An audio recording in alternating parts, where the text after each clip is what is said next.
What's going on, everyone? I'm just a typical, average American here today to react to a video by Watch Mojo, and this is called 10 Things Europeans Do That Americans Find Bizarre. Well, I'm American, and from what I have heard about life in Europe, is that it does sound very, very different from what it's like here in the United States. So today, I thought it'd be fun to learn about 10 ways that Europe and life in Europe is very different from America. So these are things that us Americans would find very, very weird. So let's take a look. Number 10, they kiss on the cheek as a greeting. Then you move in, applying your cheek to their cheek. Is this normal in different parts of Europe? One thing I realize about this is these are weird things about Europe. Europe is a very big place. Europe has a lot of different countries and cultures, so these weird things probably don't apply to every single country in Europe. Specifically, this kissing on the cheek thing. A lot of Americans do know about this, but I was always taught that this was a French thing. Do other countries in Europe do this greeting where you actually kiss each other on the cheek? And making a little kissing noise. It doesn't matter if you're friends, family, or even acquaintances. If you know someone well, chances are you're getting a kiss on the cheek. Cheek kissing is a common greeting in many parts of Europe, with countries like Italy, Spain, and France being the most famous for the practice. Oh, wow. I did not know that. Italy, Spain, and France, for example. So there are multiple countries in Europe that do this. I didn't know that. I thought this was a French thing. This is, talk about something that would be, this is just not something that we do in America, and God forbid, if you went up to an American and tried to kiss them on the cheek, especially if you're a man going up to a woman and you're trying to kiss them, I know, on the cheek even, that's not, they could call the police.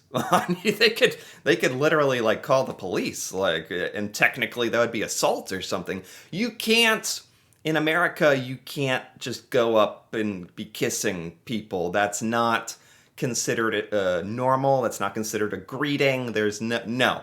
Maybe there's some Americans who are friends who might kiss each other on the cheek but that's really Americans who are trying to be like Europeans, honestly. And there's not many of those. Say it. I'm your friend. Will you hold me? No. Kiss my cheek. No. Just hug me. I don't want to do any of that.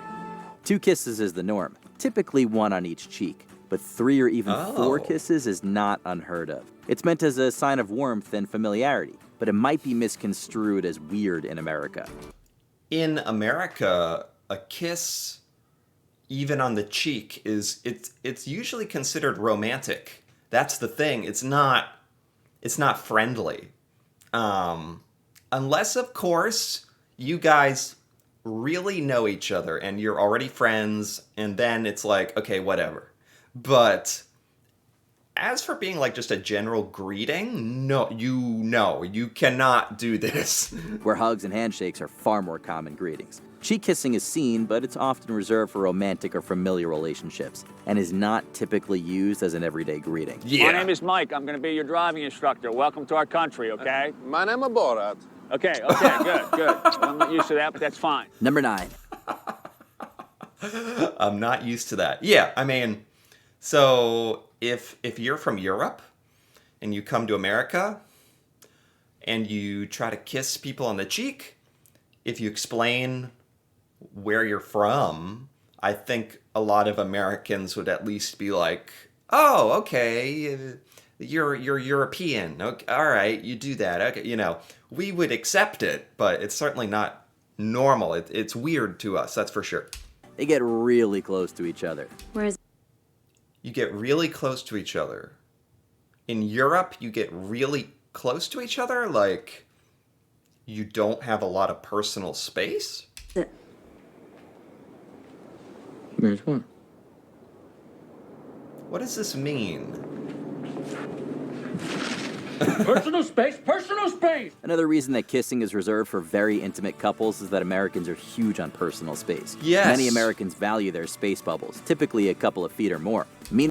Well, it's kind of funny because in America, you do have to give people a lot of personal space. I would say you never want to get closer than 3 to 6 feet from another person. Otherwise, if you're getting closer than like 1 meter or like 3 feet, you're really close. Like most Americans would be uncomfortable and be like, "Why is this person so close to me?" It's rude. Are we saying that in parts of Europe you can get very, very close to people and it's not weird? Like how close can you get to people? While many Southern and Eastern European cultures are known as contact cultures, and, well, they love their contact. This is Southern and Eastern Europe, to be specific. These don't apply to all of Europe. Let's be clear about that. Physical touch is often employed not just in greeting but in general conversation, and they tend to stand much closer while speaking, which could come across as uncomfortable to many Americans. Oh, you must be Kramer. I've heard about you. Yeah, seriously, like right here in this picture, this is way too close. Like most Americans would never want you to get this close, even when speaking to each other. Hey, you must be Aaron. I've heard about you. And public spaces are often packed with people Now this, okay, there's no way you guys are doing this in Europe.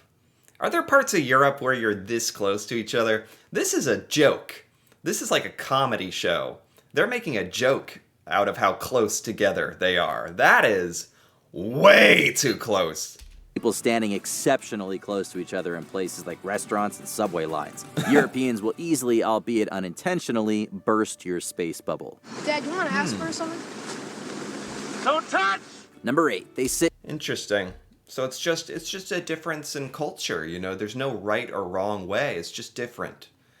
And this is something a lot of Americans would probably be pretty surprised if they were in Eastern or Southern Europe and people were getting like this close. Like a lot of Americans would take offense, and we just have a different idea of what is acceptable personal space, and that just differs from culture to culture. That makes sense to me. Number 8, they sit and drink very small coffees. Commendatore. Okay. Buongiorno. Whoa, that is a small coffee. Hold up. Look at this. Look at the cup that this guy's using. Why would you have a cup that small? That is the tiniest little coffee cup I've ever seen. What? I don't know. If Europeans come to, if you come to America and you see the coffee that we get from Starbucks, the large, we can get a coffee that's like this big. Like, that's normal. Why so small, the coffee? American coffee culture typically emphasizes 2 things, Yeah. speed and volume. That means you walk into a Yes. Starbucks, quickly Yes, see, the cup that he has, that's normal. order your coffee and get a gigantic cup that can power 5 Olympic weightlifters. This isn't really a thing in Europe. Excuse me. I happened to be passing. I thought you might like some coffee. Oh, that's very nice of you. Thank you. For one Even that's really small. Even this cup is very small. Is your coffee in Europe like stronger or now that I see it, maybe in America we okay, fine. We are very excessive. We have a lot of food, we eat a lot of food, we drink a lot of coffee. Everything's bigger. It's just that we don't really think about it living in America. But when I see these tiny European coffee cups, it kind of shows me how crazy it is. For one thing, getting coffee to go isn't nearly as prevalent, with the traditional mindset being to sit and enjoy your drink, and walking around with a coffee can be seen as touristy. Furthermore, the portions would be regarded as comically small for Americans. Yeah, most Americans drink coffee and then on the go, like when we're going to work or walking around. Coffee in America has really become like something that you walk around with or you take to your job, or a lot of people don't sit down and actually like enjoy it. Espresso is the norm in many European countries, and general coffees are much smaller than the mega cups you often see in America. So if you need your 20-ounce latte, you're going to have a hard time. Espresso. Yeah, isn't espresso a lot stronger? Excuse me, miss. There seems to be a mistake. I believe I ordered the large cappuccino. Hello! Look at the size of this thing. Number 7, they have long and late meals.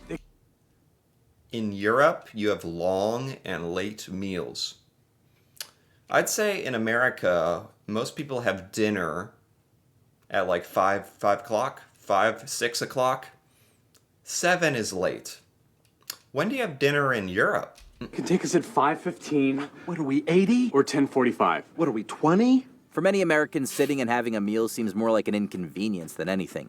Casual restaurant visits last maybe an hour or two, and nightly family dinners can be over in 10 minutes. This would be seen as baffling in many parts of Southern and Western Europe, where eating meals is a prolonged and heavily social exercise.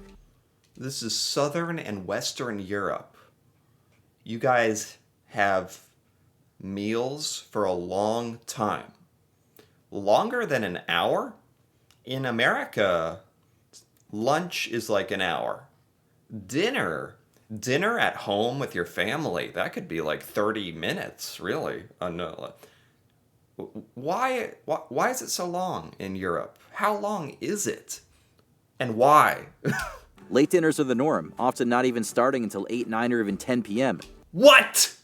What? Is that true? What parts of Europe wait till 8 or 9 o'clock at night to eat? You're almost getting ready to go to bed. And you're having dinner. And man, are they long, with meals consisting of multiple courses and often stretching over some 3 or 4 hours. What? What? What? No.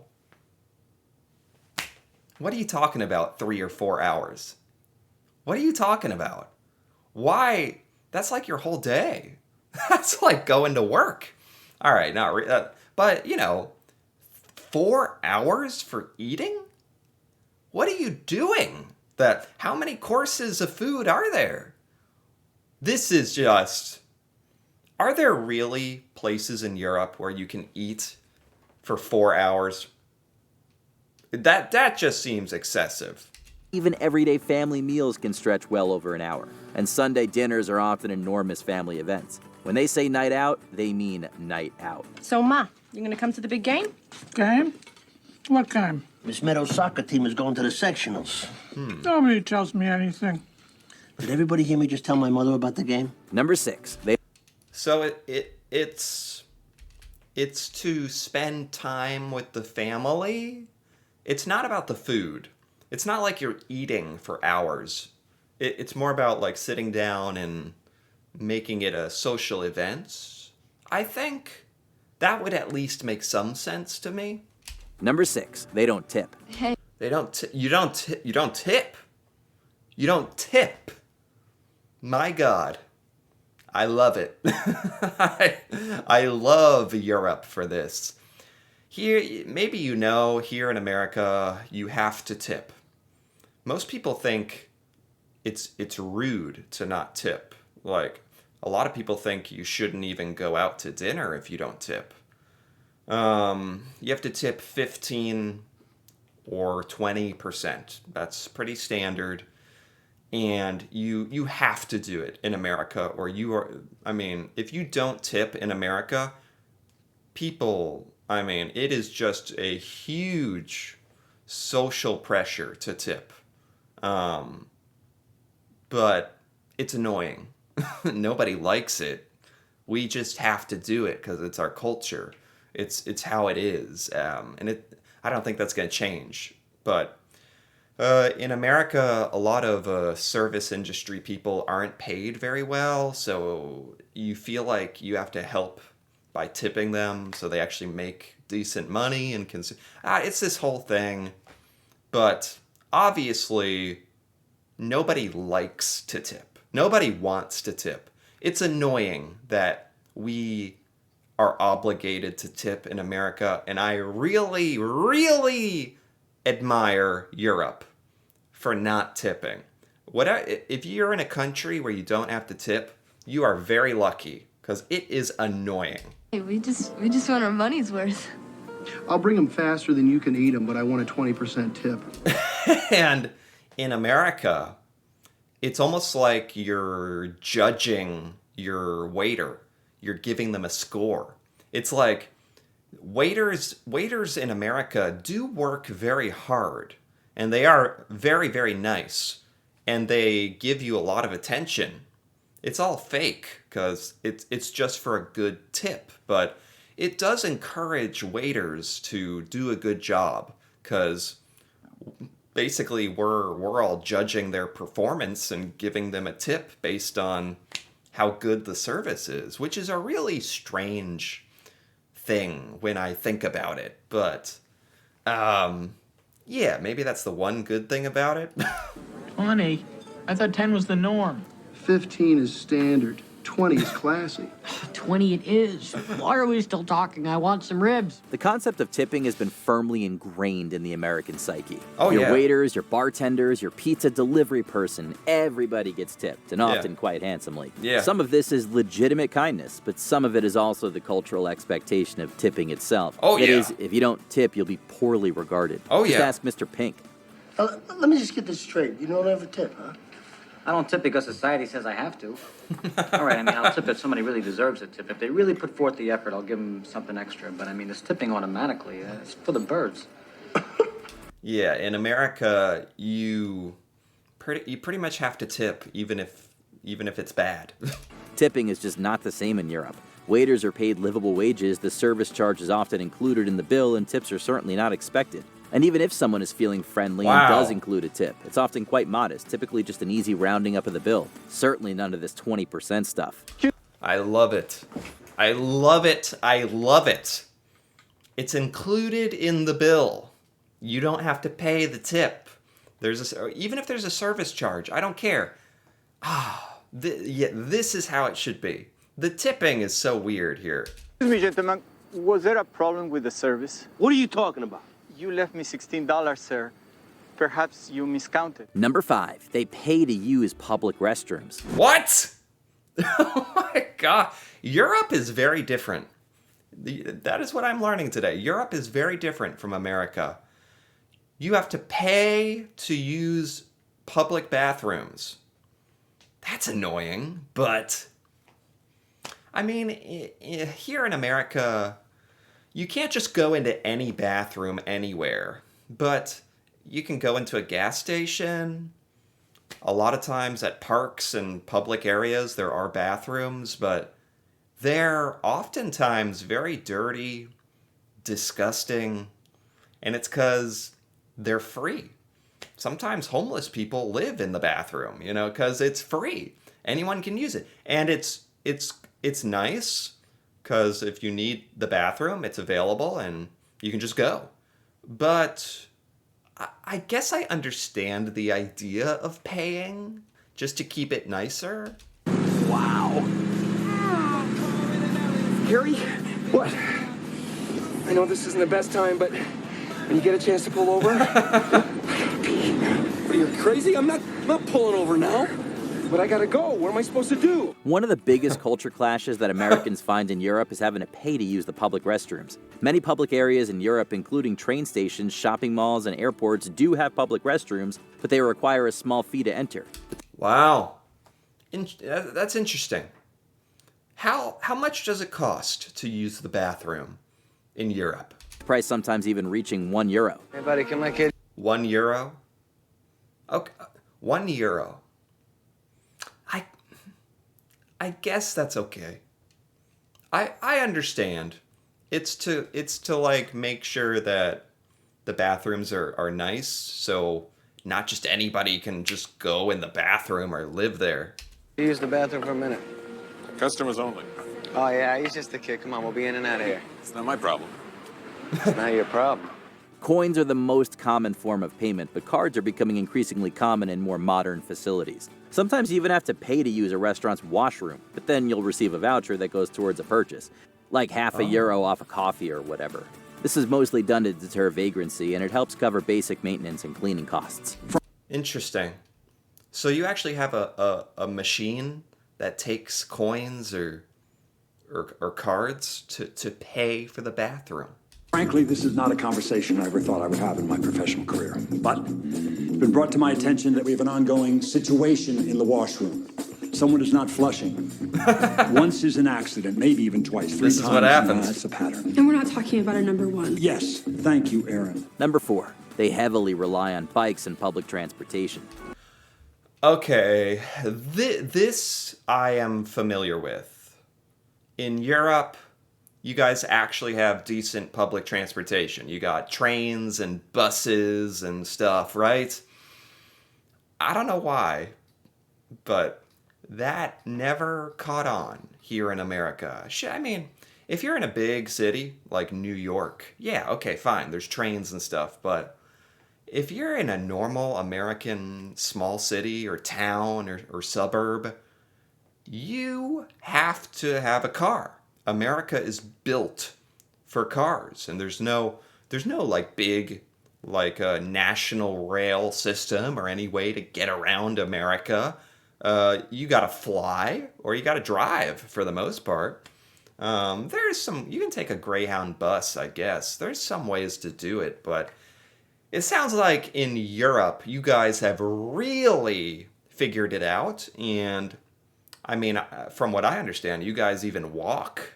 You walk and bike places. Eddie Adams from Torrance. I knew you'd make it. Take the bus all the way here? Yeah, it wasn't bad, though. The U.S. is built around cars. The country has a very car-centric culture, and with sprawling cities, limited transit options, and sparse bike infrastructure, vehicles are often an absolute must. Yes. Contrast this with Europe, which has an extraordinary amount of transit options and is heavily centered around biking. Okay, what time do you want to pick? Wow. So you don't need a car in Europe.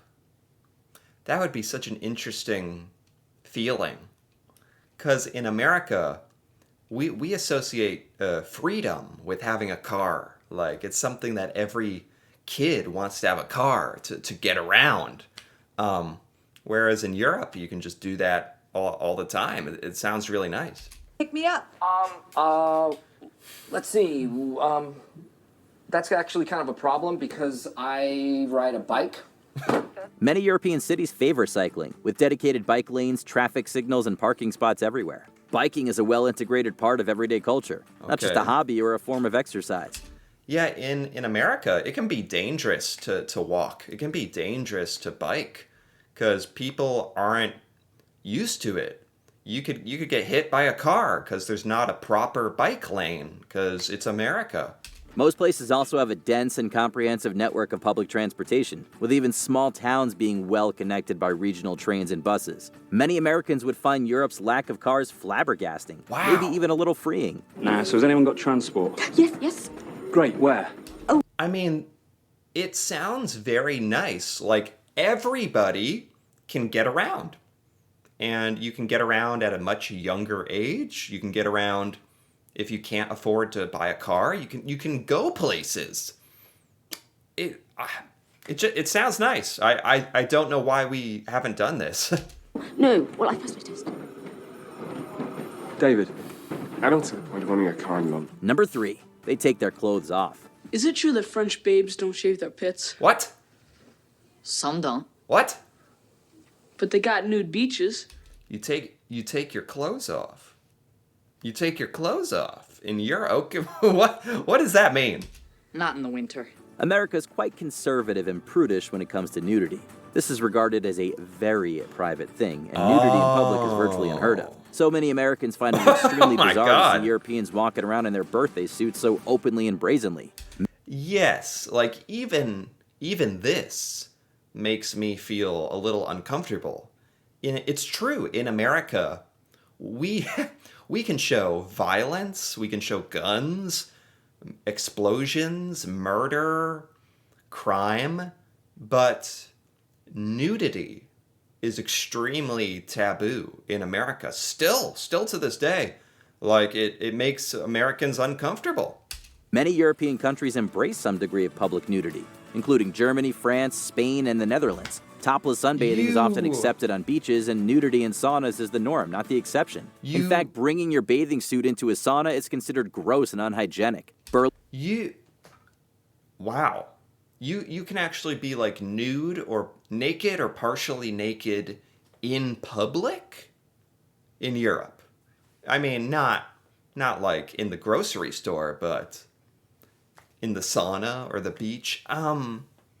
Yeah, like in America, sometimes people want to use the sauna naked, which makes sense. It makes sense. But it's like people feel embarrassed and shamed and like, because it's just considered strange. You're taught you can't be naked in any way in public in America. Like, that's just what you're taught. That's how it is. Berlin in particular is very accepting of nudity, with people often going naked in public parks like Tiergarten without much... Where? Accepting of nudity, with people considered gross and unhygienic. Berlin in Berlin? What? You can be naked in Berlin? What? Particular is very accepting of nudity, with people often going naked in public parks like Tiergarten without much issue, so long as it's not lewd or disruptive. What? Taking a nap. Wake me up when... Let's just be clear about something. If you're naked in public in America, you are going to go to jail. The police are going to come and get you. It is a crime. You can't be naked. The train in America. So it's talk about different. gets here. Says here this town has a famous nude beach. All right, look, we can't all just lie around all day. We've got to get out there and experience the culture firsthand. Let's go exploring. Number 2, they take weekend trips to other countries. Oh my God. See, this is amazing. This is just something that is such a cool thing about being in Europe. Here in America, a lot of us are very ignorant. We don't know what it's like in other countries. A lot of Americans never travel outside of the United States. And it's because America is so big, you could spend your whole life traveling around the 50 US states. But also, we're not near a lot of countries. We're by Canada, people go to Canada. We're by Mexico, sometimes people go to Mexico. But in Europe, you can just travel to all these different countries, and you're all right next to each other. You can just drive to another country, like a totally different country. I can't even imagine what that's like. I can't. And that is why Europeans, I think, are much more worldly. Europeans understand that there's other cultures and other places, and you're exposed to it. You're near all these different countries. You can just go there. And it's such a cool thing that us Americans are really miss out on, I think. God, sorry I'm late, man. Oh, no problem. Oh, man. I had a weekend. The problem with America is that it's unimaginably large. If you drive 6 hours in Texas, you're still in Texas. If you drive 6 hours in Europe, you're in an alien land 5 countries over. As such, Seriously? many Europeans take weekend trips to entirely different countries. Wow. Europe is extremely well connected. Budget airlines offer super cheap flights, and train networks are both speedy and easy to navigate. The idea that in Europe, your whole life, you can just, on the weekend, you can just go to another country. And it's that easy. That's incredible. That's really one of the most incredible things. And one of the biggest differences about being American or in Europe. And it kind of explains why I think Americans are very unaware and not exposed to other cultures and stuff. Buongiorno. Buongiorno. Open borders also means no passport checks, making travel both smooth and efficient. A Spaniard might weekend in Rome. A Brit might fly to Berlin for a night or two. A German could hop over to the Austrian Alps for some weekend skiing. I can't This imagine. is completely normal. The adventurous spirit deeply ingrained into European culture. Crazy. So listen, here's the deal. This is what we should do. You should get off the train with me here in Vienna and come check out the town. What? Come on, it'll be fun. That's so cool. Before we continue, be sure to subscribe to our channel and ring the bell to get notified about our latest videos. You have the option to be notified. Oh yeah, this is by Watch Mojo, and it is a very good channel and video. Settings and switch on notifications. Number 1. They take huge amounts of time off and basically shut down in August. August? You guys take off work in August? Or what do you mean you shut down in August? So if you have any vacation time, you're taking it now. Do not report for a shift until notified. America is very pro-work, and vacation time is often regarded as a perk, not a right. Oh, absolutely. Absolutely. Here in America, oh boy, corporations and companies have a lot of rights, and employees don't.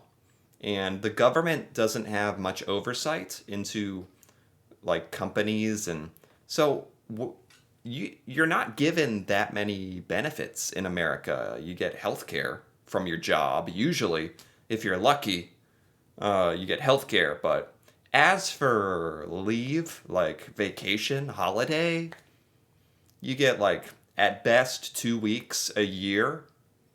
And you get a few days if you're sick. And that's about it. It's not very good in America. The job, the work-life balance is not good. Americans are pretty unhappy with it. There's no federally mandated vacation time. Companies typically start at just 10 days, and many people don't even use their vacation time out of fear of guilt or pressure. Yeah, a lot of companies don't like it when you take time off.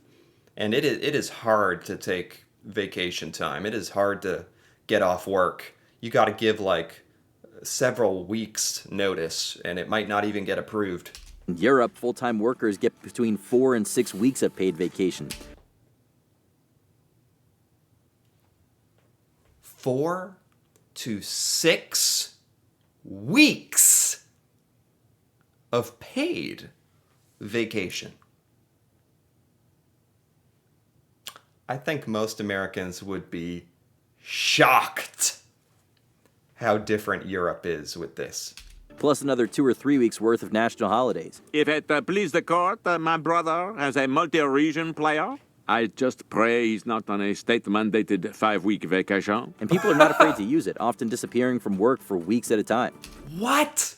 See, in America, you might have like 10 days off every year. You can't do that all at once. Like, your job would get very angry if you were gone for weeks. But in Europe, you guys are just, it's just so much better. It's just better. Like, obviously, this is better in Europe. That you guys can get off work for weeks, decompress, relax. Like, work is not your whole life. Here in America, it really consumes a lot of people, and Yeah, a lot of Americans don't even realize that we are very strange with this.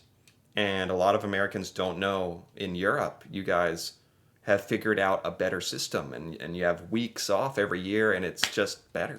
This extended time off is heavily seen in countries like France, Italy, and Spain, where industry slows every August as workers disappear for the month. It's like a zombie movie over there. Why August in particular?